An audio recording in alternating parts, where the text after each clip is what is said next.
हमारे पिछले वीडियो में हमने प्रिंसेस कट ब्लाउज का पूरे डिटेल के साथ कटिंग देखा था। वो वीडियो अगर आपने नहीं देखा तो जरूर देखिएगा, लिंक आपको डिस्क्रिप्शन बॉक्स में मिल जाएगी। इस वीडियो में जो हमने कटिंग किया हुआ ब्लाउज है उसी की सिलाई करेंगे, वो भी पूरे डिटेल के साथ। आई होप आपको ये वीडियो जरूर पसंद आएगा। बस वीडियो को बिना स्किप किए लास्ट तक देखिएगा। चलिए शुरुआत करते हैं। नमस्ते, मैं उज्ज्वला पाटिल। क्रिएटिव फैशन में आप सभी का स्वागत है। तो पिछली वीडियो में ज्यादातर मुझे कमेंट्स में यही पूछा गया था कि ये ब्लाउज हम विद पैड्स या फिर विदाउट पैड्स भी स्टिच कर सकते हैं क्या। तो हम इसको दोनों में स्टिच कर सकते हैं, विद पैड्स भी और विदाउट पैड्स भी। तो आज जो हम स्टिचिंग करेंगे वो विद पैड्स करेंगे, यानी कप्स लगाकर करेंगे। तो उसके लिए मैंने जो फ्रंट के पार्ट्स हैं वो 4-4 पीस कट किए हुए हैं। जैसे आप देख पा रहे हो, 2 पीस मैंने ऑलरेडी मेन फैब्रिक को अटैच करके ले लिए हैं और 2 पीस मैंने अलग से रखे हैं क्योंकि हम इसमें कप्स अटैच करेंगे। अगर आप कप्स अटैच नहीं करना चाहते तो आप बस लाइनिंग के 2-2 पीस ही कट कर लीजिएगा।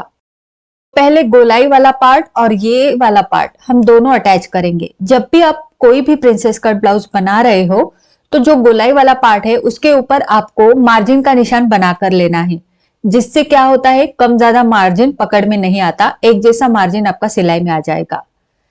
और गोलाई वाला जो पार्ट है वो हमेशा आपको ऊपर रखना है। अब देखिए, नीचे के पार्ट में भी मैंने मार्जिन की लाइन बना दी क्योंकि हमें लाइन से लाइन मिलानी है। देखिए, ये जो लाइन है ये ऊपर की लाइन और नीचे की लाइन मैच करनी है। आगे का पार्ट आपको कुछ देखना नहीं है, बस ये 2 लाइंस नीचे की और ऊपर की मैच हो गई, आपको सिलना शुरू करना है। एक चीज का ध्यान रखना है, गोलाई वाला पार्ट हमेशा आप ऊपर रखेंगे। अब देखिए, जहां तक ये सीधा है वहां तक तो ये आसानी से सिलाई आ जाती है।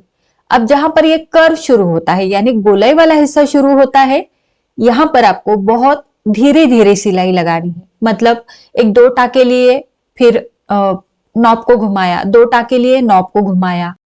ये जो गोलाई वाला पार्ट है ना, ये एकदम प्रॉपर शेप में आ जाए तो प्रिंसेस कट सुंदर लगता है। अब यहाँ पर हम धीरे धीरे ही जाएंगे जैसे आप देख पा रहे हो, और फिर उसके आगे जब सीधी सिलाई शुरू होती है वहां पर तो हमारी अपने आप फास्ट सिलाई आ ही जाती है, लेकिन जहां तक गोलाई वाला पार्ट है वहां तक हमें धीरे धीरे सिलाई लगानी है। अब यहाँ पर भी देखो, यहाँ पर ये ऊपर का मार्जिन और नीचे का सिलाई मार्जिन बिल्कुल सही से पकड़ना है और यहाँ पर सिलाई को कंप्लीट करना है। अब आप देख सकते हो मेरे दोनों पार्ट्स एकदम इक्वल बैठे हैं और यहां से ये कुछ इस तरह से लगेगा। अब यहाँ पर ये प्रॉपर शेप नहीं दिख रहा है क्योंकि अभी हम इसको आयरन करके लेंगे।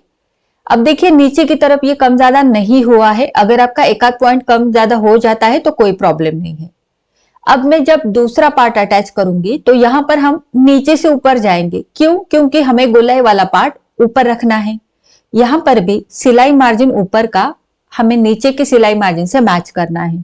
ठीक है, तो ये बहुत इंपॉर्टेंट है। अब यहाँ पर अगर आपका ऊपर नीचे हुआ है तो जितना ऊपर नीचे हुआ है उतना आप इस पार्ट में भी छोड़ दीजिएगा। मेरा नहीं हुआ है इसीलिए मैं इसको बराबर से रखूंगी। अगर आपका एक आध पॉइंट ऊपर नीचे हुआ है तो उतना ही आपको यहां पर छोड़ना है और सिलाई की शुरुआत करनी है। तो ये बहुत इंपॉर्टेंट है। अब यहां से हम सिलाई को शुरू करेंगे। यहां पर भी जब गोलाई वाला पार्ट आता है तो वहां पर हमें धीरे धीरे मशीन लगानी है, बिल्कुल नॉब को घुमाते हुए। तो ऊपर वाला जो कपड़ा है वो ज्यादा बाहर की तरफ भी नहीं चले जाना चाहिए।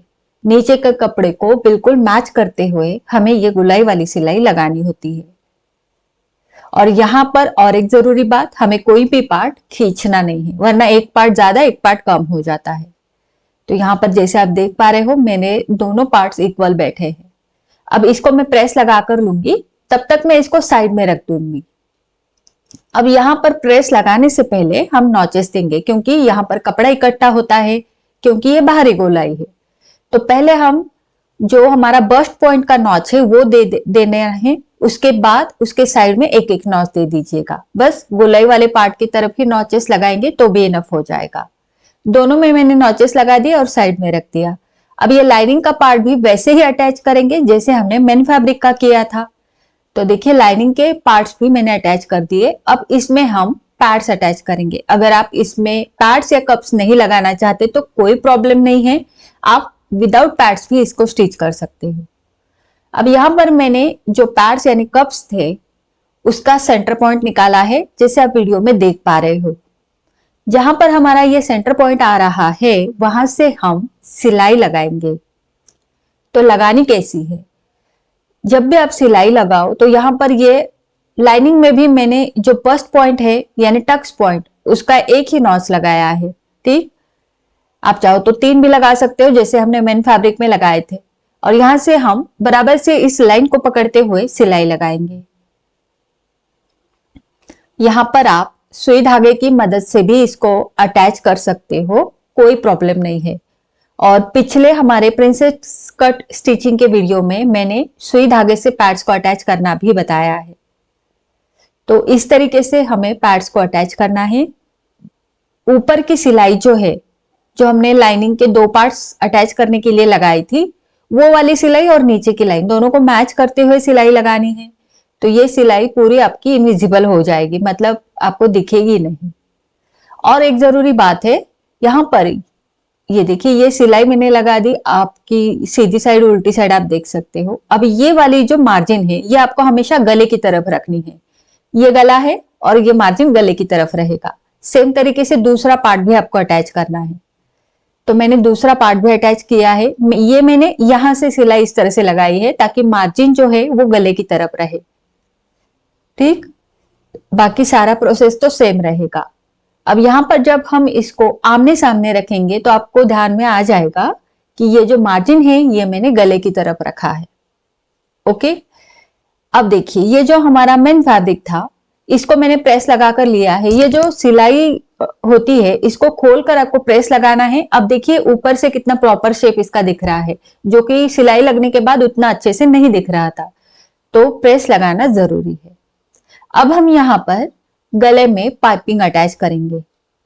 अगर आप पाइपिंग इस तरह से डोरी पाइपिंग नहीं अटैच करना चाहते तो आप डायरेक्ट लाइनिंग को जोड़ दीजिएगा गले की तरफ और पलट दीजिएगा, वो भी चलेगा। या फिर लाइनिंग अटैच करने के बाद आप पाइपिंग लगा दो। यहाँ पर आप फ्यूजिंग पेपर या फिर बकरम से भी गला जोड़ सकते हो।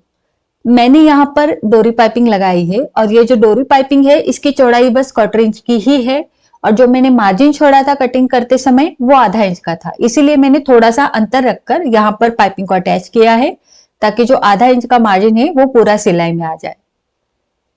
ठीक है, पाइपिंग जोड़ने के बाद मैंने इसके ऊपर ये लाइनिंग वाला पार्ट रख दिया और यहाँ पर पिंस लगा दिए। पिंस को एकदम बराबर से लगाना है। इससे मेरा मतलब है कि नीचे का पार्ट और ऊपर का पार्ट एक दूसरे के ऊपर एकदम बराबर से आना चाहिए। जैसे कि गले की साइड हो, आर्म होल की साइड हो, साइड फिटिंग की साइड हो या फिर नीचे की साइड हो, सारे आपको बराबर से मैच करने हैं। और ये तभी पॉसिबल होगा जब आपने दोनों में बराबर सिलाई मार्जिन पकड़ा हो। तो यहाँ पर अब ये जो पाइपिंग मुझे दिख रही है इसको महसूस करते हुए हम एकदम साइड से सिलाई लगाएंगे। यहाँ पर मैंने सिंगल फुट का इस्तेमाल किया है। तो बस ये एकदम थिन कपड़ा होता है लाइनिंग का, तो इसकी वजह से जो नीचे की डोरी पाइपिंग है वो ऊपर की तरफ उभर कर नजर आती है और हम आसानी से सिलाई लगा पाते हैं। अब यहाँ पर एक बार चेक करना है कि जो हमने पाइपिंग की सिलाई लगाई है वो सीधी साइड में कहीं पर गैप तो नहीं छूटा। अगर छूटा है तो फिर से एक बार हम पाइपिंग की तरफ सिलाई लगाएंगे, क्योंकि एक बार पलट जाए तो फिर हम कुछ नहीं कर सकते, इसीलिए पहले से ही चेक करेंगे। तो यहाँ पर मेरा तो कोई गैप वगैरह नजर नहीं आ रहा है, इसीलिए मुझे यहाँ पर सिलाई लगाने की जरूरत नहीं है। अगर आपको लगता है कि कहीं पर गैप है तो आप फिर से एक बार गले की ओर सिलाई लगा कर ले। अब बारी आती है यहाँ पर नीचे की तरफ ये योक यानी बेल्ट अटैच करने की। तो यहाँ पर देखिए, पहले अगर आप नीचे की तरफ पाइपिंग नहीं लगाना चाहते तो सिंपली सिलाई लगा दे, और अगर पाइपिंग लगाना चाहते हो तो यहाँ पर इस तरह से पाइपिंग, डोरी पाइपिंग को रखकर हम सिलाई लगाएंगे। ये बिल्कुल ऑप्शनल है। अगर आपको नीचे की तरफ पाइपिंग नहीं लगानी है तो आप सिंपली लाइनिंग का कपड़ा उसके ऊपर रखकर सिलाई लगाकर उसको पलट कर ले सकते हो। और अगर पाइपिंग लगानी है तो पाइपिंग लगाकर पलट लेंगे। दोनों योक यानी बेल्ट को मैंने पाइपिंग लगाकर ले ली है। अब इसके ऊपर हम लाइनिंग रखकर इसको सिलाई लगाएंगे। तो इसके ऊपर लाइनिंग को रखना है, पहले पिन से इसको सेट कर देंगे क्योंकि दोनों एक जैसे होने चाहिए। यहां पर अगर आप देखो तो जो मेन फैब्रिक है उसको पहले से ही मैंने एक लाइनिंग अटैच करके ले लिया है और ये फिर से मैं दूसरा लगा रही हूँ, थोड़ी सी स्ट्रेंथ बढ़ती है और उसका लुक भी अच्छा आता है। अब यहाँ पर डोरी पाइपिंग को महसूस करते हुए हम एकदम किनारे से सिलाई लगाएंगे और पिंस को निकालकर इसको पलट देंगे। पलटने से पहले यहाँ पर आधा इंच का मार्जिन मार्जिन हमने पकड़ा हुआ है, तो इतने की जरूरत नहीं रहती। सिलाई लगने के बाद इसको हम कट कर देंगे। तो यहाँ पर आप देख सकते हो बहुत ही सुंदर लग रही है ये पाइपिंग। अब यहाँ पर एक बार आयरन करके लेना और उसके बाद सिलाई लगाना, क्योंकि अगर पहले सिलाई लगाकर फिर हम अगर इसको इस्त्री करते हैं तो थोड़ी सी लाइनिंग में सलवटें आ जाती है, जैसी मेरी आई थी। तो पहले आप आयरन करके ले, उसके बाद सिलाई लगाए। तो यहाँ पर आप देख सकते हो इस तरीके से ये हमारा योक तैयार है। मैंने इसको इस्त्री करके ले लिया है। अब इसको अटैच करने से पहले हम ना यहाँ पर जो भी हमने मार्जिन छोड़ा है, आधा इंच का, क्वार्टर इंच का, उतना आपको मार्किंग करके लेना है, बस थोड़ा सा ही। उसके बाद बेल्ट के ऊपर का मार्किंग और नीचे का मार्किंग आपको मिलाना है। ये देखिए यहाँ पर एकदम पॉइंट टू पॉइंट हम मिलाएंगे। बेल्ट का जो नोक है वो नहीं देखना हमें, बस ये मार्किंग देखना है। और यहाँ पर अगर एक आध पॉइंट भी आगे पीछे होता है तो बेल्ट आपका तिरछा लग जाएगा। इसीलिए इस लाइन को बराबर से पकड़ते हुए हम सिलाई लगाएंगे। तो ये बहुत जरूरी है। कई बार बेल्ट लगने के बाद हमें लगता है कि ये थोड़ा सा आगे की तरफ निकला हुआ है या फिर थोड़ा पीछे की तरफ आ गया, तो इस कारण से हमें एकदम पॉइंट टू पॉइंट मिलाना है और सिलाई लगानी है। बेल्ट आपका बराबर से सीधे में बैठ जाएगा। अब बेल्ट तो हमारा लग चुका है। अब हम इसको फिर से पलट देंगे और यहाँ पर आप देख सकते हो जब भी आप बेल्ट लगाओगे इस तरह से आपका नोक आना चाहिए बाहर की तरफ। इसको हम कट कर देंगे। ओके, अब ये जो ऊपर का पार्ट है इसको हम नीचे की तरफ लेंगे और यहाँ पर बराबर से मिलाते हुए हम सिलाई लगाएंगे। आप चाहो तो पिंस लगा कर ले एक दो, ताकि आपको सिलाई लगाने में दिक्कत ना आए। अब नीचे की तरफ यहाँ पर बराबर से मिलाते हुए मैंने रखा है और यहाँ पर हम सिलाई लगाएंगे। लेकिन सिलाई कहाँ से लगाएंगे? उल्टी साइड से, मतलब मेन फैब्रिक की तरफ से लगाएंगे, क्योंकि ये जो पहली वाली सिलाई दिख रही है इसी के ऊपर हमें सिलाई लगानी है, इसलिए हमें इसी ओर से सिलाई लगानी है। तो पिंस लगाकर हमने एकदम बराबर से सेट कर दिया है, तो अब हमें सिलाई लगाने में कोई दिक्कत नहीं है। तो जो पहली वाली सिलाई है बराबर से उसी के ऊपर हम सिलाई लगाएंगे। सिलाई लगने के बाद पिंस जो हमने लगाए थे वो निकाल देंगे और पहले हम यहाँ पर नॉचेस लगा देंगे, क्योंकि मार्जिन ज्यादा है। आप चाहो तो मार्जिन को कट भी कर सकते हो, लेकिन मैं यहाँ पर नॉचेस लगा रही हूँ। इस तरह से नॉचेस लगाने से जब हम इसको पलटेंगे तो कपड़ा इकट्ठा नहीं होगा और छोद सा नहीं आएगा, एकदम फ्लैट सिलाई बैठ जाएगी।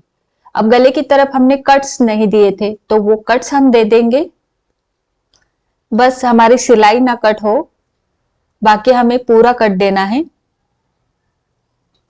और अब हम इसको पलट देंगे। अब ये पलटने के बाद एक बार हम इसको प्रेस जरूर करेंगे, यानी आयरन जरूर करके लेंगे। पलटने के बाद यहाँ पर आप देख सकते हो गले की पाइपिंग और नीचे की योक पट्टी दोनों की सिलाई पूरी इनविजिबल हो गई है, मतलब ऊपर की तरफ आपको कहीं पर भी सिलाई नजर नहीं आएगी और ये बहुत अच्छे से पलट गए हैं।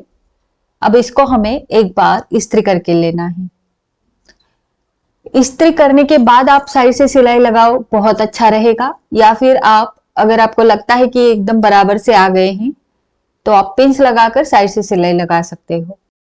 यहाँ पर पहले एकदम बराबर से रखते हुए पिंस लगाकर ले लिए हैं और अब जो ये साइड से खुला है वहां पर हम सिलाई लगा कर लेंगे। तो आपको एक बात जरूर याद होगी कि जब हमने योक का यानी बेल्ट का कटिंग किया था पिछले वीडियो में, तो बेल्ट हमने 1/4 इंच एक्स्ट्रा रखा था, क्योंकि कई बार सिलाई में खिंचाव आ जाता है, कम ज्यादा कपड़ा हो जाता है, इसीलिए हमने एक्स्ट्रा रखा था।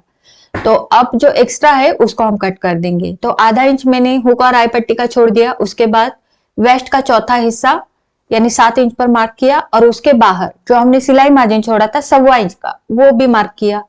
अब उसके बाहर जो भी योक पट्टी बच रही है उसको हम कट कर देंगे। तो ये जो 1/4 इंच हमने एक्स्ट्रा पट्टी ली थी योक पट्टी, वो इसलिए ली थी कि कई बार सिलाई में कम ज्यादा हो जाता है, खिंचाव वगैरह आ जाता है, तो कम ना पड़ जाए योक पट्टी, ज्यादा हो जाए तो हम कट कर देते हैं। तो अभी हमने जो एक्स्ट्रा की थी वो कट कर दी। तो देखिए सेम तरीके से दूसरे साइड का पैटर्न भी मैंने रेडी किया है। तो ये फ्रंट पैटर्न बहुत इंपॉर्टेंट रहता है हमारे लिए। और यहाँ पर और एक चीज, ये जो बेल्ट का शेप है ये दोनों साइड का बिल्कुल एक पॉइंट टू पॉइंट मिलना चाहिए और ये हमें देखकर स्टिच करना है। जब आप एक पार्ट स्टिच करते हो तो दूसरा पार्ट स्टिच करते टाइम आपको पहले पार्ट से कंपेयर करना है और फिर स्टिच करना है, ताकि दोनों योक के पार्ट सेम आ जाए। गला भी बहुत सुंदर आया है। अब देखिए बैक पैटर्न को मैंने क्या किया है मैं आपको बताती हूँ। ये लाइनिंग है और नीचे का मेन फैब्रिक है। मेन फैब्रिक को मैंने पहले से ही लाइनिंग का एक पीस अटैच कर दिया है और एक अलग से लाइनिंग कट किया था। दोनों में मैंने अलग अलग डार्ट ले लिए हैं। ठीक है, अलग अलग डार्ट लेने के बाद ये जो मेन फैब्रिक है इसके ऊपर मैंने पाइपिंग लगा दी, नीचे की तरफ भी पाइपिंग लगा दी। उसके ऊपर फिर ये लाइनिंग का कपड़ा रखकर गले की ओर सिलाई लगा दी और नीचे की तरफ सिलाई लगा दी और यहाँ गले में कट्स लगा दिए। अब मैं इसको पलट कर लूंगी। तो ये जो प्रोसेस है इसमें ज्यादा कुछ दिखाने जैसा नहीं था, क्योंकि फ्रंट पार्ट में जो छोटी छोटी चीजें होती है और जो जहां पर गलत आने का चांस रहता है, इसीलिए पूरा फ्रंट पार्ट मैंने आपको दिखाया। बैक पार्ट में सिंपल था, बस गले में पाइपिंग और नीचे की तरफ पाइपिंग लगाकर हमें पलटना है। तो इसलिए ये मैंने नहीं दिखाया क्योंकि वीडियो बहुत लंबा हो जाता है। तो यहाँ पर बैक पार्ट हमारा रेडी हो गया। अब इसको पलटने के बाद एक बार हम अच्छे से आयरन करके लेंगे, यानी प्रेस करके लेंगे, ताकि ये जो पाइपिंग जो बैठी है गले की तरफ नीचे की तरफ वो अच्छे से फिनिशिंग नजर आए। तो यहाँ पर हमें दोनों साइड से प्रेस करके लेना है। अब जिस तरह से हमने बैक में पाइपिंग लगाई है सेम तरीके से मैंने स्लीव्स में भी बॉटम में पाइपिंग लगाकर पलट लिया है, लाइनिंग लगाकर। ठीक है, अगर आप पाइपिंग नहीं लगाना चाहते तो ना भी लगाओ, कोई प्रॉब्लम नहीं है। बैक में भी आप नीचे की तरफ पाइपिंग नहीं लगाना चाहते तो सिंपली आप सिलाई लगाकर भी उसको पलट सकते हो। अब यहाँ पर देखिए इसको इस तरह से मैंने रखा है क्योंकि हमें एक बार फ्रंट से चेक करना है। तो जो हमने फ्रंट रेडी करके लिया था उसको लेना है। कोई भी एक पार्ट लीजिएगा। पहले हम वेस्ट की तरफ चेक करेंगे क्योंकि दोनों का वेस्ट सेम होना चाहिए।